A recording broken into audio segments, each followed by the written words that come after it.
bon émission tuning de émission kunguru no mo kana jiana na ja ko sobe ambe befu absala te beni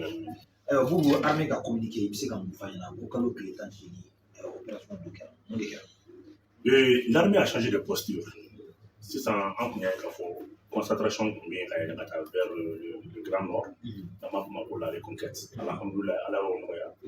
parce que l'Algérie a compris déjà l'Algérie Touaregou nous avons fait surtout les mouvements armés. On va faire nous sur le parce que nous, des fois, avant d'aller maintenant, l'Algérie cherche aussi à avoir un compromis avec l'AIS. Parce que bien quelqu'un qui a d'abord l'Algérie. Puis, rien ne coûte que la mercenaire Mounoubé avec la frontière là. En cas, n'a que la rebelle doit aller les faire. Donc, moi, je vais élaborer. On a attaqué l'armée de l'opération multipliée parce que nous avons dit que Gao, ou là, j'ai une lac de Wé, nous, j'ai une donc, on dit des génères maintenant, on dit centrique, fait pour dire Nara. Donc, il y a des gens qui ont armé fait opération de Bolo ou depuis le 17, alhamdoulilah, à Makaparake. Mais, en réalité, il y a des Kumbé, Anémine Fabien, Guéter Moumbe, Moro de Fénébé Mounou Sarlendo, où on a salaire qui est 30 000 francs. Depuis Kalo Temanena, on a salaire dans 75 000. Moumbe, ou armé la potion à Dieu, ou avec Barclay Mouron, ou avec Fernand armé maintenant, oui, tel qu'il a beau, toi, à Bouboulou, oui, armé la position. Alhamdoulilah, solution sur là, parce qu'il n'y a pas de problème dans la saison. Après, on a folie paix, Faranonga, après, la sombre Faranonga, et puis au Kibo et tout, après, appel bravo, on a appel Tarona, on va se trouver identifié. Donc, au bar, la armée d'appel qu'on a là, le guetteur nous chama, nous comptons bon posé. Chama minela, nous voulons nous va bon, mon nous la barre la roule fait la photo. Donc, on se la femme pour avec Gela, avec Gela, on a un mot avec Gela, on a le voiture, pour voir la Gela. Ok, kuye mu pera ayo afem be tali ke kaula nara marala kuyo chama ayo intercepté. Kundo de be nara ni na bala franchela, bilibili di be o sud. Donc, élément mun be bo Mauritanie, asalu mo mun be bo Mauritanie kana. Loger donc à découvert parce que pour lui il pour lui que sigi fait sigi de jeunesse mais après armée à renseignement sur pour lui on a jusqu'à des centaines de kilomètres à des dizaines de kilomètres en profondeur il va pour lui on a bien pour nous donc opération de nous comme Bora c'est ça donc engagé un nous mettre dans le groupement tactique interarmé pour sera ka bara chama ke oral mais gela do de mo ka ou famille bara kelen ka gɛlɛn quoi kelen ka gɛlɛn fo ka ka gɛlɛn parce que i bɛ taa sɔrɔ u ka recrutement kɛ n'u ye u bɛ duba kɔnɔnaw de la ka mɔgɔw ta u ka se k'u balimaw fana ta donc a ka gɛlɛn ni ye mɔgɔ minɛ u tɛ sɔn ka dɔ tɔgɔ fɔ parce que o y'o balima de i bɛ taa sɔrɔ parenté dɔ b'u ni ɲɔgɔn cɛ donc an y'o de jateminɛ nara mara ninnu kɔnɔ ka taa mais alhamdulilayi vraiment baara ninnu ka kɛ a bɛ ka nɔ yɛrɛ de bɔ quoi parce que nin waati ninnu attaque bɛ multiplier diyagoya de dɛ parce que ni mɔgɔ bɛɛ kun sigilen don vers Kidal donc n'u yɛrɛ kɛra dɔrɔn u b'u yɛrɛ ɲinibagatɔw de don fo an ka sigi ni nin ye nin wagati in na de mais armée ka a bɛ ka activité min kɛ nin de ye armée professionnelle ye mɔgɔ jugu mana yɛrɛ kɛ i ka yɛrɛ k'a nɔfɛ donc opération il y a à peu près une vingtaine d'opérations qui sont engagées donc franchement mɔgɔ se ka fɔ alhamdoulilah ni minɛ yɛrɛ t'i bolo ni cɛ joliw t'i bolo a ka gɛlɛn donc vraiment o de don Bubu o tɛmɛnen kɔfɛ an y'a ye k'a fɔ o tile 21 nara mara la toujours o ye fɛɛrɛ tigɛ ayiwa fɛn bɛ tali kɛ guetteur ninnu caman u y'u neutraliser ka tila tuguni ka maramafɛn caman sɔrɔ o fana na. n y'o de f'i ɲɛna i b'a dɔn u yɛrɛ dama de fɔra ɲɔgɔn kɔ parce que wari bɛ di min ma e mɔgɔ min ye chef de file ka tu es payé à 800 000 francs bon n'a fɔra e de bɛ wari minɛ ka taa mɔgɔw recruter mɔgɔ min bɛ marifa ta ka taa cili kɛ olu ye 300 000 francs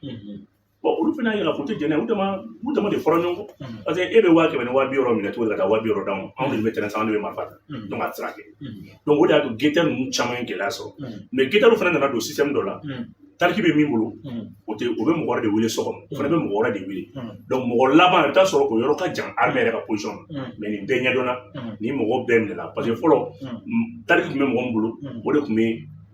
destinataire wele kuma laban bɛ taa di mɔgɔ ma mais sisan tariki bɛ min bolo o bɛ mɔgɔ wɛrɛ de wele o tigi fana bɛ mɔgɔ wɛrɛ de wele mɔgɔ laban de tun bɛ armée ka position caman di donc o fana ye jɛw faamuyara tɛgɛ dara olu kan o de y'a to guetteur ninnu de y'u ka fanga yɛrɛ ye quoi parce que terrorisme ye fɛn dɔ ye ni mɔgɔ ma action a tant que action ma poser tira mɔgɔ minɛ n'i ye mɔgɔ min na fɛn ma k'i ye civil minɛ n'i ye mɔgɔ min na k'i ye dɔ den minɛ i ye dɔ ye muso minɛ i ye dɔ somɔgɔ minɛ donc a tɛ faamu cogo si la o de y'a to ni hadamaden ma tiɲɛni kɛ en matière de lutte contre le terrorisme ni mɔgɔ ma tiɲɛni kɛ i tɛ se ka foyi k'a la bon guetteur ninnu caman minɛna ni daluya min ye u yɛrɛ b'a dɔn donc alhamdulilayi caman de minɛla caman yɛrɛ de minɛla u minɛna ni armes ye bon guetteur ninnu dɔ fɛnɛ bɛ yen tugun olu ta tɛ armée ka position yirali ye dɛ olu ta ye fɛnɛ ka civilu de yira bon u tun bɛ yan mais u taara aw bɛ se ka na attaque kɛ ça fait o tɛ ka armée ka position di ka armée ka position di pour que ka na armée yɛrɛ attaquer non ni armée taara ka yɔrɔ min to olu ka baara fɛnɛ y'o ye donc u b'a fɔ olu ma ko guetteur éclaireur olu fɛnɛ bɛ yen bon Indilɛnima na an y'a ye k'a fɔ o ye jamana kɔrɔnya fan fɛ donc o ye carburant dɔ mobile dɔ intercepté carburant ninnu tun destiné bɛ ayiwa terroriste carburant ninnu tun bɛ ka taa Kidali de donc an bɛ se k'a fɔ Hausaw de tun bɛ na n'a ye parce que Hausaw de bɛ taa carburant ta Moritani ka don n'a ye ka taa di mais fɛn min ka jugu kɛlɛ la ka hadamaden ka liberté tigɛ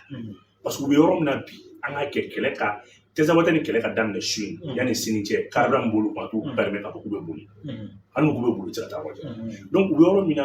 approvisionnement problème yɛrɛ de bɛ ka don parce que mɔgɔw bɛ ka kɛ munna tɛ taa n'o k'u sen bɔ a la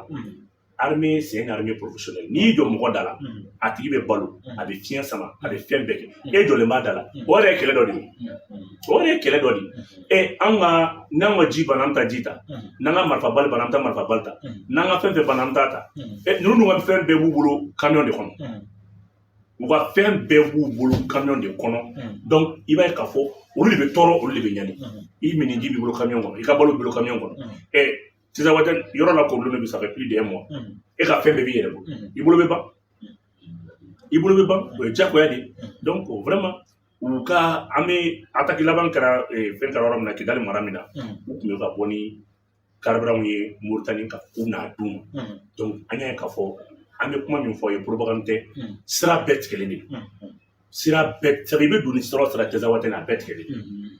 mɔgɔw kɔni bɛ kɔnɔna la yen dɔw y'u yɛrɛ kɛ civil dɔw y'u yɛrɛ kɛ fɛn caman dɔw y'u yɛrɛ kɛ banabagatɔ ye dɔw ye plâtre dɔw y'u yɛrɛ sen na bon kɔni ko filɛ nin ye voilà an y'a ye k'a fɔ ci n'o bɛ Sevare mara la poste de contrôle mun attaquera k'u ye ayiwa complice k'u y'u ɲini k'u neutraliser o kɛra kunun ka kɛ cogo jumɛn ti poste de contrôle mun attaquera ko complice ninnu recherché la k'u neutraliser non c'est vrai i b'a dɔn aujourd'hui kɛlɛ tɛ ni technologie fana tɛ quoi ko mɔgɔw k'o bulon kɔnɔ mɔgɔ ɲɛ bɛ marifa de la cɛ baara kɛra koyi n'i y'a ye k'a fɔ ninnu ka général jala tɛ digi mɔgɔ la fɛn de nana quoi appareil kelen b'u bolo poudre fɛn fɛn bɛ yen ni poudre bɛ tigɛ la n'i ye arme ci 3 mois kɔnɔna la n'u ye appareil da i tigɛ la appareil b'a yɛlɛ o kɛra avantage fɔlɔ ye dalakɛli t'a la arme à feu n'i y'a ci appareil bɛ da cogo la a bɛ kule a b'a yɛlɛ filanan ye mun ye maa o maa bɛ yen numéro min n'u y'o minɛ mɔgɔ y'o numéro wele o tile naani laban kɔnɔ a b'o bɛɛ labɔ a bɛ tila k'a tigi voix bɛɛ fɛnɛ filɛ a bɛ message fɛnɛ tracer a bɛ whatsapp fɛnɛ tracer bon kɛlɛ dun nɔgɔya yɔrɔ ye mun ye ça c'est la communication aw tɛ ɲɔgɔn yelen dɔn donc n'i sera ka se ka tɛgɛ da olu kan a ka ca ala fɛ i bɛ ka baara ba de kɛ donc nin bɛɛ bɛ ka kɛ kungo kɔnɔ maliyɛn dɔw bɛ yen o tɛ nin si kalan nin bɛɛ wulikajɔ bɛ ka kɛ depuis le 18 opération bɛ senna an bɛ ka succès sɔrɔ a bɛɛ la le 18 an ye succès sɔrɔ le 19 an ye succès sɔrɔ le 20 ka succès sɔrɔ le 21 jusqu'au jour du communiqué an bɛ ka da cɛw kan bon n'i ye dɔw ɲininka dɔw mɔgɔ dɔw sigilen don tebe ni fɛnw na nin ma la ka kɛ nin bɛ na alors que Mali bɛ kɛlɛ guwanen de kɔnɔ wa foyi tɛ sumaya n'a ma gɛlɛya parce que u kun dagayɔrɔ kun ye Kidali min ye o de tigɛra donc yɛrɛ kelen don mɔgɔw ka sigi ne k'o ye donc an bɛ nin yɔrɔ min na dɔw ka yɔrɔ ka kalan waati min na o bɛ bɛn dɔ ka yɔrɔ sumaya kuma ma dɔ fana ka yɔrɔ sumaya kuma o bɛ bɛn dɔ ka yɔrɔ kala kuma ma mais mun bɛ se ka yɔrɔ in bɛɛ sumaya mɔgɔw k'u muɲu ka ɲɔgɔn kɔnɔ Asimi bɛ nin de fɔ an ye k'a bɛ maliyɛnw fo ka muɲu na muɲu tɛ dɔwɛrɛ ye dɛ kɛlɛ bɛ ka kɛ waati min na kɛlɛ bɛ yɔrɔ o yɔrɔ a b'i kunna ko gɛlɛya bɛ yen ni kɛlɛ nɔgɔyara de nɔgɔya bɛ yen maa si tɛ se ka hɛrɛ sɔrɔ kɛlɛ kɔnɔ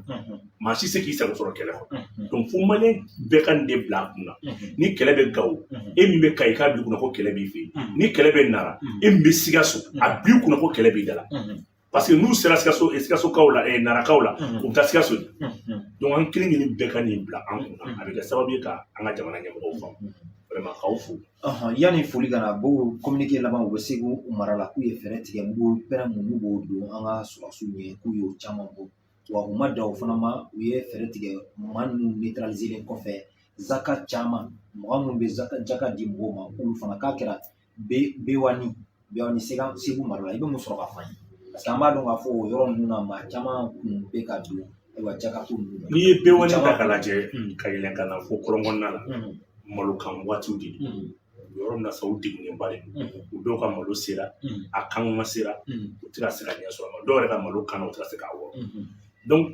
l'armée a ye baara min kɛ nin a bɛ fɔ de ma ko opération sanji kura a ye opération de lancé ka sɛnɛkɛlaw accompagner minnu ta ye malo gosi minnu ta ye forolataga ye k'a bɛɛ accompagner mais hali o n'a ta o ta a tɛ se ka bɛɛ bɔ fo mɔgɔw k'a dɔn mɔgɔ kelen sɔrɔsi kelen o tɛ sɔrɔ duguw bɛ fara ɲɔgɔn kan de bugu kan ka fara ɲɔgɔn kan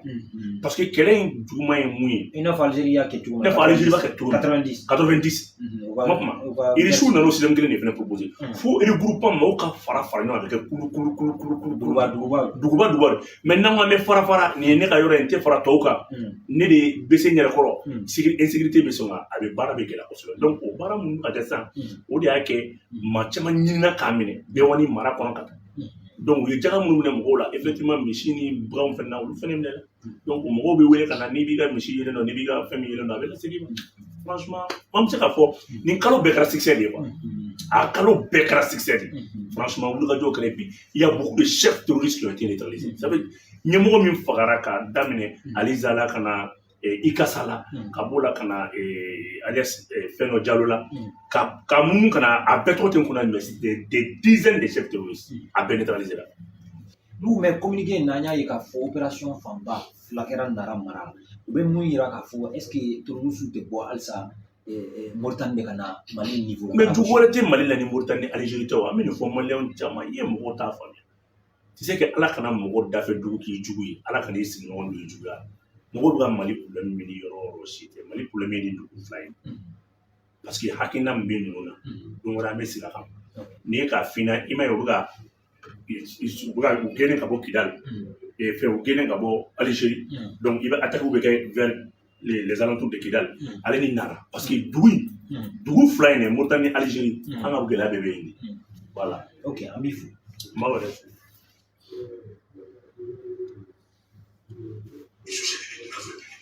Voilà.